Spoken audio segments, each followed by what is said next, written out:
o'rtoqlar, sizlar ham bu gaplarga ishonib, hech qachon mana shu storiesim, bundan oldingi mana shu storiesimni iltimos iloji boricha maksimalni tarqatib boringlar.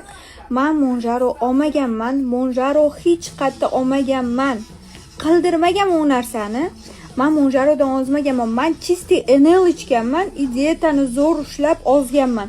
Men Monjaro olmaganman. Hech qanaqa ukollar bir nimalar olmaganman. Men olgan bo'lsam kapelnitsa olganman. U ham bo'lsa Zolushka kapelnitsasi, u yuz uchun, badan uchun, tiniqlashishi uchun. U ozdiradigan kapelnitsa emas, uni hamma ayollarimiz уже bilishadi.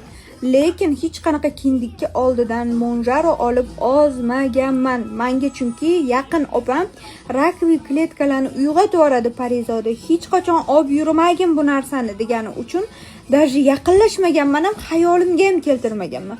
Qilmanglar, meni nomimdan yolg'on gapirmanglar, yolg'on gapirib bu ish qilmanglar.